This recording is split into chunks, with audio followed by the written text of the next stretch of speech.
Tuhan firman-Mu ajaib, kekal meski gunung menghilang. Tiada huruf yang gagal, tak terpatahkan siasat. Hidup seperti-Mu ya Allah, lebih dari emas. Aku bersaksi kitab-Mu, kitab yang suci. Mendengarkan firman-Mu, hibur hati yang luka. Terangilah langkahku kemanapun ku pergi. Biarkanlah firman-Mu berkuasa atasku. Ubahkanku, bebaskanku, ku mau menyenangkan-Mu. Tuhan firman-Mu ajaib, kekal meski dunia.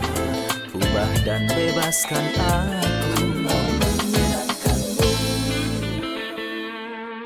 Salam jumpa pemirsa terkasih, saya menyambut Anda sekalian dimanapun Anda berada. Dalam episode terbaru program studi harian kita, Semua Kitab Suci. Saya senang bisa bersama Anda hari ini. Kita telah mencapai pasal 16 dalam kitab Kisah Para Rasul dan kita akan melihat Injil ini mulai menjangkau wilayah Eropa secara luas melalui kota Filipi.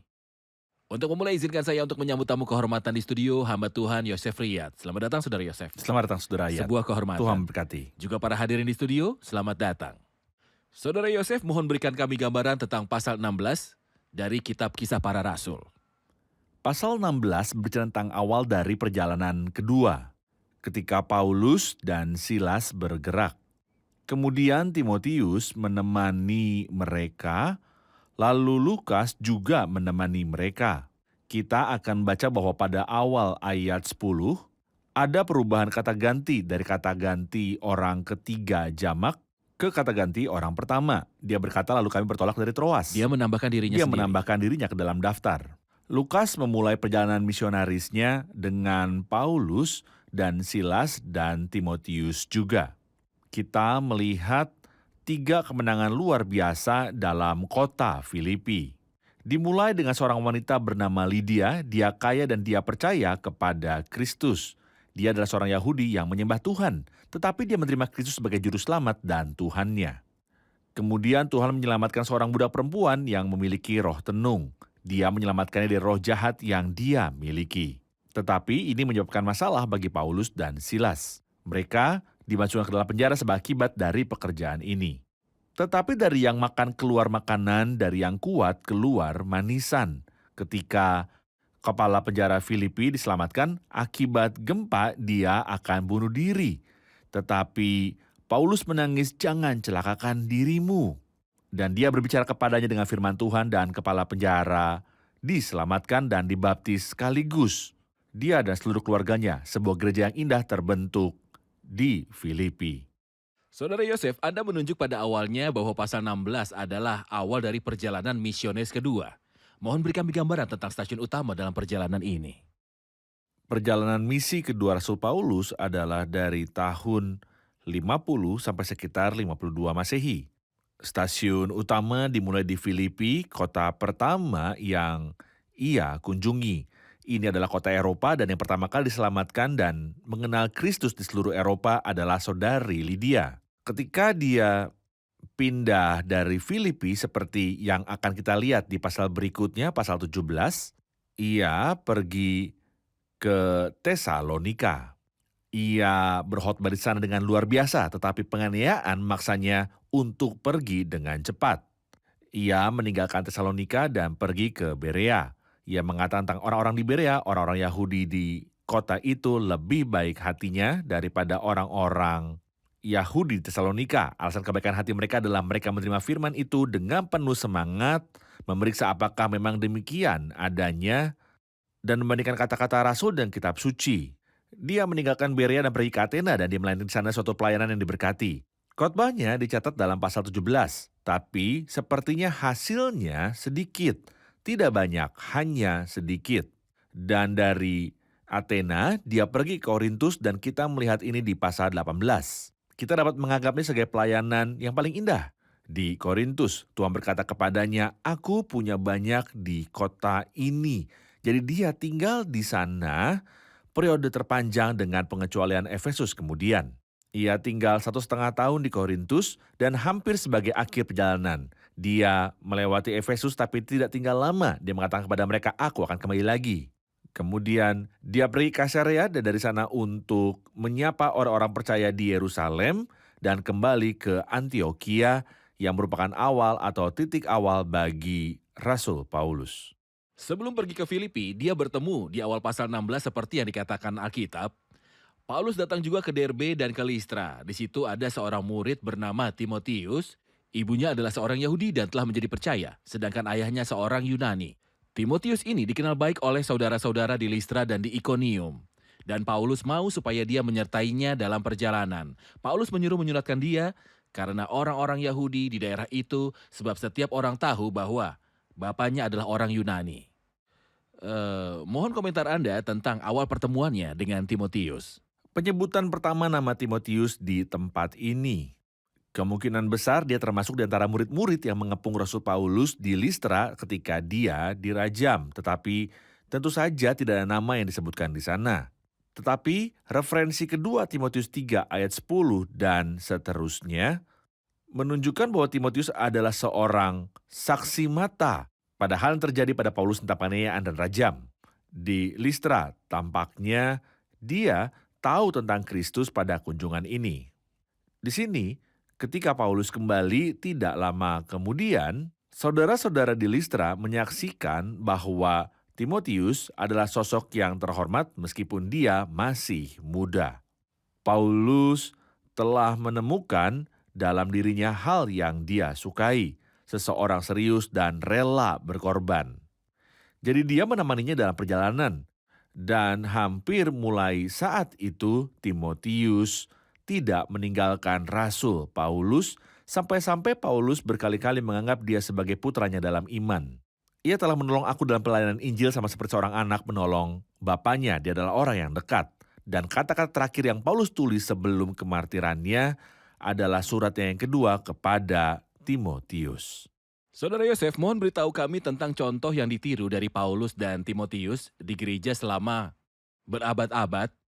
Bagaimana ini berdampak pada kepribadian Paulus sebagai yang lebih tua dan pada kepribadian Timotius sebagai yang lebih muda. Sebenarnya tidak hanya di gereja. Jika kita pergi sebelum hal ini ke zaman Musa dan Yosua, kemudian ketika kita memikirkan Elia dan Elisa, dan dalam perjanjian baru kita menemukan Paulus dan Timotius. Faktanya adalah berkat besar bahwa yang lebih muda menemukan contoh pada orang yang lebih tua untuk melatihnya. Karena tentu saja yang lebih muda tidak berpengalaman, tapi mungkin dia memiliki energi dan aktivitas. Saya pikir saat musim gugur berjalan dengan musim semi ini membentuk sesuatu yang hebat. Karena pengalaman para tetua itu luar biasa dan energi dan antusiasme masa mudanya juga luar biasa. Ketika mereka bercampur, mereka membentuk sesuatu yang hebat. Saya percaya Paulus dan Timotius menjadi contoh yang luar biasa dan menirukan mereka akan sangat luar biasa. Ketika Alkitab mengatakan tentang Timotius bahwa Paulus mengambil dia dan menyunatnya karena orang-orang Yahudi, apakah ini akan kembali ke Yudaisme atau adakah pandangan lain tentangnya? Tidak, saya pikir Paulus tidak ingin menimbulkan masalah yang tidak perlu. Ia ingin membawa Timotius bersamanya di setiap sinagoga Yahudi. Jika Timotius pergi ke sinagoga Yahudi, tidak bersunat, ini akan menyebabkan masalah sebelum menginjili. Ini akan menimbulkan masalah. Paulus ingin menghindari masalah yang tidak perlu. Ia punya prinsip dan saya pikir itu benar. Demikianlah, bagi orang Yahudi aku menjadi seperti orang Yahudi. Bagi orang-orang yang hidup di bawah hukum Taurat aku menjadi seperti orang yang hidup di bawah hukum Taurat. Selama itu tidak mempengaruhi kebenaran substansial jika dikaitkan dengan kebebasan Kristen. Katanya Titus tidak harus disunat karena dia membela kasus yang dianggapnya sebagai isu penting dalam Alkitab. Tapi pengorbanan kebebasan pribadinya untuk menghindari masalah yang tidak berguna, sehingga Injil diberitakan kepada jiwa-jiwa. Saya pikir ini adalah semacam kebijaksanaan. Tetapi sunat ini tidak menambah apapun pada Timotius. Benar, tidak sama sekali. Baik. Saat membaca ayat 5, demikianlah jemaat-jemaat diteguhkan dalam iman dan makin lama makin bertambah besar jumlahnya. Mereka melintasi tanah Frigia dan tanah Galatia karena Roh Kudus mencegah mereka untuk memberitakan Injil di Asia. Dan setibanya di Misia, mereka mencoba masuk ke daerah Britania. Tetapi Roh Yesus tidak mengizinkan mereka. Saat melintasi Misia, mereka sampai di Troas. Pada malam harinya tampaklah oleh Paulus suatu penglihatan. Ada seorang Makedonia berdiri di situ dan berseru kepadanya, "Menyeberanglah kemari dan tolonglah kami." Setelah Paulus melihat penglihatan itu, segeralah kami mencari kesempatan untuk berangkat ke Makedonia. Karena dari penglihatan itu kami menarik kesimpulan bahwa Allah telah memanggil kami untuk memberitakan Injil kepada orang-orang di sana. Mereka sebenarnya ingin pergi ke tempat lain, tetapi Roh tidak mengizinkan mereka. Lalu dipandu oleh seorang Makedonia berkata, "Menyeberanglah kemari dan tolonglah kami." Saya ingin komentar Anda pada bagian ini. Jelaslah bahwa awal dari perjalanan kedua Rasul Paulus menghadapi beberapa jebakan. Hal itu bukanlah sebuah terobosan. Beberapa menganggap ini sebagai apa yang terjadi sebelumnya, pertengkaran antara Paulus dan Barnabas. Bisa jadi itu masalahnya. Tapi hal positif yang menyenangkan yang kita pelajari adalah Paulus tidak melibatkan dirinya dan tidak memaksa melanjutkan dengan cara yang Tuhan tidak inginkan. Dalam arti bahwa ketika dikatakan Roh Yesus tidak mengizinkan mereka, jika Paulus berdiri apakah dia tidak dapat berbicara? Yang pasti dia bisa berbicara. Maksud saya, dia bukan anak kecil yang masih belajar berbicara. Dia adalah rasul yang fasih. Tapi dia tidak bersikeras pada sesuatu yang Roh Kudus tidak ingin dia lakukan. Ini adalah pelajaran indah yang harus dipelajari oleh seorang hamba. Dia harus menunggu pernyataan Tuhan. Ini adalah prinsip yang indah. Jika Anda tidak memiliki cahaya untuk langkah selanjutnya, lebih baik tidak melangkah. Tunggu kasih karunia Tuhan sampai Dia menunjukkan dengan tepat kemana Anda harus pergi. Jangan pergi sendiri menurut kemauan dan pemikiran Anda sendiri. Dan mengabaikan pimpinan Tuhan. Selama Tuhan tidak mau memimpin saya, jika Tuhan tidak memimpin saya terus menunggu sampai Tuhan memimpin dan membimbing. Mari rehat sejenak dan kembali untuk menjawab pertanyaan hadirin. Pemirsa terkasih, kita akan berjumpa kembali setelah rehat. Kuasa atasku, ubahkanku, bebaskanku, ku mau menyenangkanmu. Tuhan firman-Mu ajaib, kekal meskipun dunia. Ubah dan bebaskan aku, mau menyenangkanmu. Kami kembali pemirsa terkasih untuk menjawab pertanyaan dari hadirin di studio. Ada pertanyaan? Saya punya pertanyaan. Jika Paulus, rasul besar bangsa-bangsa lain, tidak mengetahui tujuannya dan tidak mengetahui kehendak Tuhan, bagaimana dengan kita di hari-hari sulit ini? Ya, memang ini adalah hari-hari yang sulit. Paulus sendiri tidak tahu harus kemana. Apa yang kita lakukan? Tapi itu bukan hal yang aneh. Kita memiliki Abraham, lalu ia berangkat dengan tidak mengetahui tempat yang ia tujui. Tetapi Tuhan memimpinnya. Dan pada mulanya Paulus tidak tahu. Tapi dia melakukan sesuatu yang luar biasa. Dia menunggu sampai Tuhan menyatakan kehendaknya kepadanya. Atau dalam bahasa Habakuk, aku mau berdiri di tempat pengintaiku, aku mau meninjau dan menantikan apa yang difirmankannya kepadaku. Lalu Tuhan menjawab aku.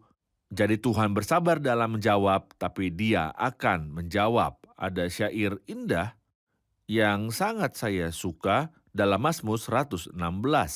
Tuhan memelihara orang-orang sederhana. Saya berpegang pada ayat ini berkali-kali. Ketika saya tidak tahu jalan atau kemana harus pergi. Ayat ini adalah penguat bagi saya. Tuhan memelihara orang-orang sederhana. Selama saya tidak memiliki keinginan pribadi dan saya tidak memaksakan kehendak pribadi saya. Saya akan menunggu dan pasti Tuhan akan membimbing saya asalkan saya tidak menerobos dan berjalan di jalan tanpa kehendak Tuhan. Saya akan menunggu dan Tuhan akan menjawab meskipun Dia sabar. Saya juga berpikir bahwa mengetahui kehendak Tuhan bukanlah tanggung jawab saya sendiri, melainkan tanggung jawabnya untuk mengungkapkannya kepada saya. Sempurna. Ya, Yang harus saya lakukan adalah tidak pergi dan keinginan saya sendiri, tapi menunggu. Dia akan beritahu saya dan menjelaskan kepada saya, bahkan jika saya tidak mengerti, Dia bertanggung jawab untuk membuat saya mengerti. benar. Ayat 11, lalu kami bertolak dari Troas dan langsung berlayar ke Samotrake, dan keesokan harinya tibalah kami di Neapolis. Dari situ kami ke Filipi, kota pertama di bagian Makedonia ini suatu kota perantauan orang Roma. Di kota itu, kami tinggal beberapa hari. Pada hari Sabat kami keluar pintu gerbang kota. Kami menyusur tepi sungai dan menemukan tempat sembahyang Yahudi yang kami duga ada di situ. Kami berbicara kepada perempuan-perempuan yang ada berkumpul di situ. Seorang dari perempuan-perempuan itu yang bernama Lydia turut mendengarkan. Ia seorang penjual kain ungu dari kota Tiatira yang beribadah kepada Allah. Tuhan membuka hatinya sehingga ia memperhatikan apa yang dikatakan oleh Paulus. Sesudah ia dibaptis bersama-sama dengan seisi rumahnya, ia mengajak kami, katanya, "Jika kamu berpendapat bahwa aku sungguh-sungguh percaya kepada Tuhan, marilah menumpang di rumahku." Ia mendesak sampai kami menerimanya. Pemenang jiwa-jiwa pertama di Eropa berada di kota Filipi. Mohon beritahu kami tentang peristiwa Tuhan membuka hati dari Lydia. Seperti kita sebutkan dalam pendahuluan, ini adalah 3 jiwa yang diselamatkan. Lydia, lalu peramal, lalu kepala penjara Filipi, dan saya melihat hal yang indah. Ketiganya diselamatkan dalam hubungan dengan doa. Adapun Lydia, kitab suci mengatakan, "Pada hari Sabat kami keluar pintu gerbang kota, kami menyusur tepi sungai dan menemukan tempat sembahyang Yahudi. Adapun tukang ramal, pada suatu kali ketika kami pergi ke tempat sembahyang itu, kami bertemu dengan seorang hamba perempuan yang mempunyai roh tenung. Kemudian kepala penjara, tapi kira-kira tengah malam Paulus dan Silas berdoa dan menyanyikan puji-pujian kepada Allah. Ketika ada doa, jiwa akan dimenangkan.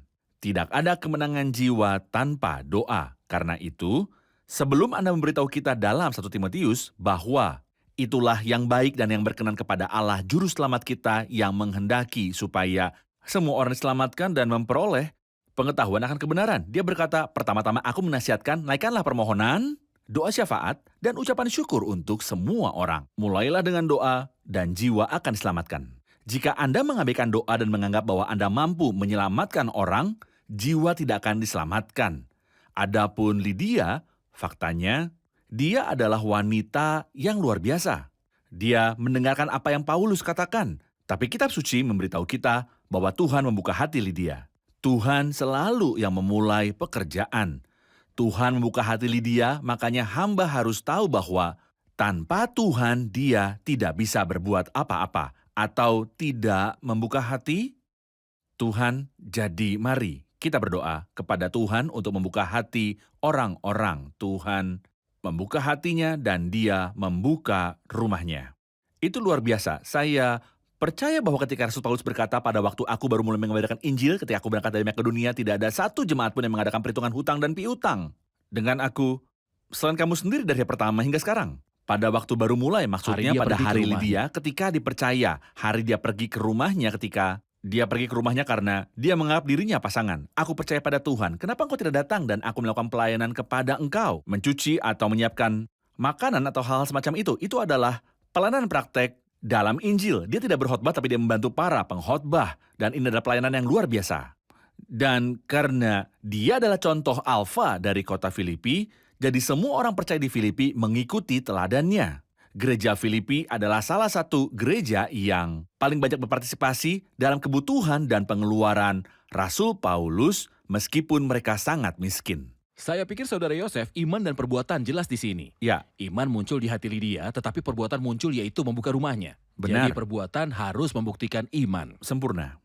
Akibatnya kota itu terganggu.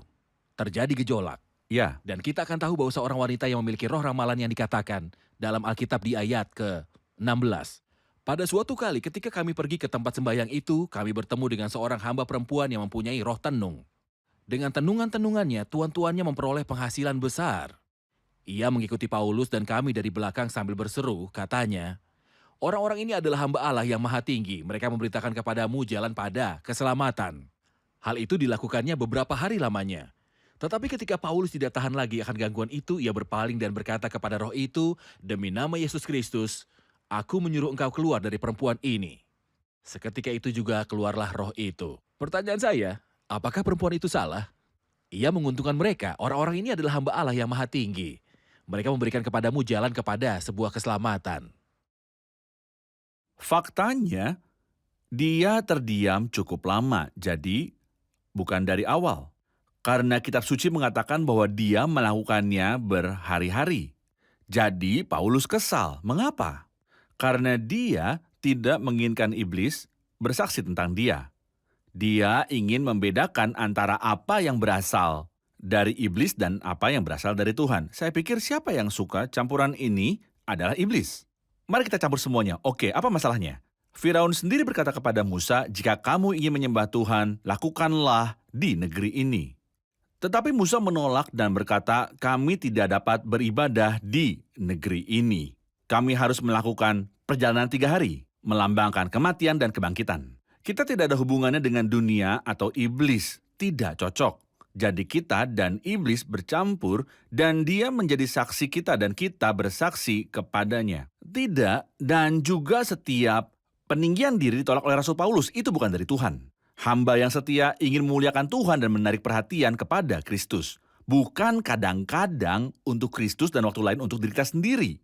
Baik, mari kita rehat sejenak dan akan segera kembali lagi. Pemirsa terkasih, sampai jumpa kembali setelah rehat. Kuasa atasku, ubahkanku, bebaskanku, ku mau menyenangkanmu. Tuhan firman-Mu ajaib, Kekais itu ubah dan bebaskan aku, mau menyenangkanmu. Kami kembali pemirsa terkasih, kita akan melanjutkan pelajaran ini di pasal ke-16 yang luar biasa ini. Saudara Yosef, apa yang terjadi selanjutnya setelah Paulus mengeluarkan roh najis dari wanita ini? Setelah Paulus mengeluarkan roh najis dari wanita ini, pemiliknya membangkitkan orang-orang melawan Paulus dan Silas. Hasilnya adalah para pemerintahan merobek pakaian mereka dan memberi perintah untuk memukuli mereka dengan tongkat. Dan mereka memasukkannya ke dalam penjara. Tetapi Paulus dan Silas melakukan sesuatu yang hebat. Sekitar tengah malam, Paulus dan Silas sedang berdoa dan menyanyikan lagu pujian kepada Tuhan, dan para tahanan mendengarkan mereka dan tiba-tiba terjadi gempa besar. Ikatan semua orang terlepas dan pintu penjara terbuka. Ketika kepala penjara bangun, sepertinya dia tinggal di atas penjara, dia merasakan bencana bahwa penjara telah terbuka. Dan ikatan itu terlepas. Dia merasakan bahwa semua tahanan telah melarikan diri dalam hukum Romawi seperti yang kita pahami dari Kisah Para Rasul 12. Ketika seorang tahanan melarikan diri, kepala penjara akan membayar hukuman yang dijatuhkan kepada si narapidana. Jadi ketika kepala penjara melihat penjara terbuka, dia mengatakan setidaknya akan ada eksekusi. Alih-alih mereka mengeksekusi saya besok, Saya akan mengeksekusi diri saya sendiri dan mengakhiri hal ini. Dia ingin bunuh diri, tetapi Paulus mengatakan kepadanya dengan kasih, jangan celakakan dirimu sebab kami semuanya masih ada di sini. Kepala penjara itu menyuruh membawa suluh lalu berlari masuk dengan gemetar tersungkullah ia di depan Paulus dan Silas. Dia mengajukan pertanyaan dari generasi ke generasi. Pertanyaan yang paling penting dan terbesar, Tuan-tuan, apakah yang harus aku perbuat supaya aku selamat? Dan jawabannya adalah yang paling sederhana dan paling indah, percayalah kepada Tuhan Yesus Kristus dan engkau akan selamat, engkau dan seisi rumahmu. Lalu mereka memberitakan firman Tuhan kepadanya dan kepada semua orang yang ada di rumahnya. Situasinya berubah dan takdirnya berubah. Saudara Yosef, sesuatu yang aneh terjadi, tetapi kira-kira tengah malam Paulus dan Silas berdoa dan menyanyikan puji-pujian kepada Allah. Ya, Kekuatan apa yang akan membuat 2 orang di penjara dalam keadaan yang sulit memuji dan berdoa? kegembiraan mereka tidak datang dari luar, tapi itu datang dari hati mereka. Buah roh adalah sukacita. Engkau telah memberikan sukacita kepadaku lebih banyak daripada mereka ketika mereka kelimpahan gandum dan anggur. Ketika roh Allah memerintah, dia memenuhi orang percaya. Itu menjadi hal yang normal ketika mereka menyembah. Ketika berbicara tentang dipenuhi dengan Roh Kudus dalam Efesus 5 ayat 18, itu diikuti oleh berkata-katalah seseorang kepada yang lain. Dalam Mazmur dan nyanyian dan lagu rohani. Kita melihat bahwa Tuhan menarik Lydia dan membuka hatinya di sungai yang tenang. Ya, Dan dia membuka hati kepala penjara yang agresif dan kejam ini oleh gempa bumi. Mohon beri gambaran tentang jalan keselamatan Tuhan, bagaimana dia menggunakan hal-hal yang mudah atau sulit. Tuhan memang punya 2 cara, itu tergantung pada kepribadian. Ada orang yang menghadiri kebaktian penginjilan, mendengar khotbah, dan selamat. Ada orang-orang yang, kecuali mereka melalui suatu kejadian dan melihat kematian, mereka tidak diselamatkan. Saya mengenal seseorang yang sedang dalam perang 1973. Sebuah granat jatuh dan akan membunuhnya. Dia benar-benar terkubur di tempat di mana ia berada. Rekan-rekannya menganggap dia sudah mati saat menggali. Dia benar-benar berada di antara hidup dan mati. Sementara dia sekarat, dia meminta keselamatan. Ada orang yang perlu diguncang untuk diselamatkan. Dan ada orang melalui suara rendah yang tenang di tepi sungai akan mendengar suara Tuhan. Tuhan buka hati mereka dan mereka akan diselamatkan. Saudara Yosef, kita akan mengambil pertanyaan dari hadirin di studio. Saya punya pertanyaan di ayat 37. Tanpa diadili mereka telah mendera kami, warga negara Roma, di muka umum lalu melemparkan kami ke dalam penjara. Mengapa saat ini, meskipun ia memiliki kewarganegaraan Romawi sejak ia masuk penjara, mengapa ia tidak berbicara dari awal tetapi barusan dia menyebutkan kewarganegaraan Romawi? Apakah itu bertentangan dengan prinsip mempersenjatai diri dengan penderitaan? Memang Saudara Yosef, mohon jelaskan ini untuk kami.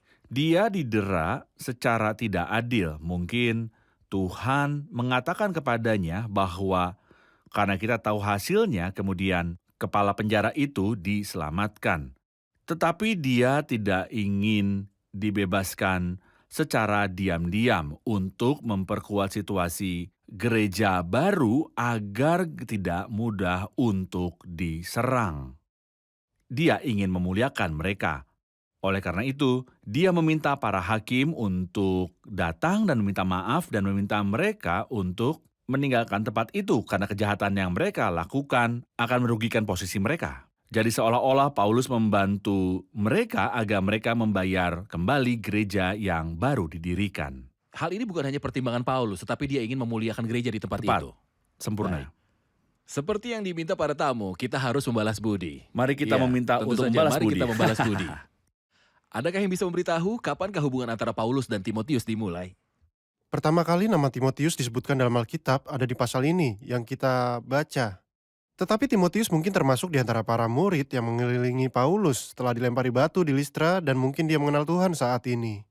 Paulus melihat Timotius adalah seorang pemuda yang serius dan antusias. Dia mengiriminya surat kepada Timotius yang merupakan surat terakhirnya. Paulus mewakili contoh dan pengalaman, dan Timotius mewakili antusiasme usia muda. Mereka selaras dalam perjalanan kedua dan tidak saling menjauh. Mereka saling melengkapi. Benar. Paulus, rasul besar orang-orang bukan Yahudi, tidak dapat mengetahui tujuannya. Bagaimana ini bisa? Sebenarnya hal itu tidak aneh. Abraham pergi, tidak tahu kemana dia pergi. Tetapi hal yang dilakukan Paulus adalah apa yang harus dilakukan setiap orang percaya. Dia menunggu kehendak Tuhan dan tidak bergerak, tetapi dia menunggu Tuhan dan kepemimpinannya. Yang pasti akan terungkap, Tuhan mungkin sabar, tapi dia tidak pernah terlambat. Dia akan membimbing kita jika kita tidak memiliki keinginan pribadi. Tuhan memelihara orang-orang sederhana. Baik, kami akan menanyakan pertanyaan terakhir yang Anda tanyakan untuk memastikan dengan jelas bagaimana Paulus mempertahankan hak hukumnya dan tidak menerima untuk pergi kecuali dia menerima permintaan maaf resmi dari pemerintah. Perhatian utama Paulus di sini bukanlah martabat pribadinya, tetapi martabat gereja yang ingin ia tekankan dengan tidak pergi secara diam-diam. Tidak adil jika saya didera, jadi hakim harus meminta maaf kepada saya, dan saya akan melakukan kebaikan dengan menerima permintaan maaf mereka, jadi gereja mungkin mendapatkan dukungan yang kuat melalui masyarakat kota. Dia ingin memuliakan gereja. Terima kasih semuanya, Tuhan berkati Anda, Tuhan berkati Anda, Saudara Yosef. Tuhan berkati Anda. مين يحل الغربة غيرك ويخليها جنة ياللي معاك النفس بتفرح والقلب بيتهنى مين مين مين مين مين مين مين مين مين يحل الغربة غيرك.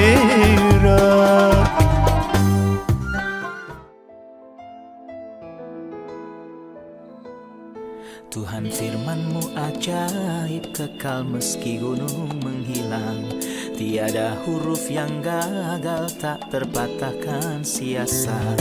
Hidup seperti-Mu ya Allah, lebih dari emas. Aku bersaksi kitab-Mu, kitab yang suci. Terdengarkan firman-Mu, hibur hati yang luka. Terangilah langkahku kemanapun ku pergi. Biarkanlah firman-Mu berkuasa atasku. Ubahkanku, bebaskanku, ku mau menyenangkan-Mu.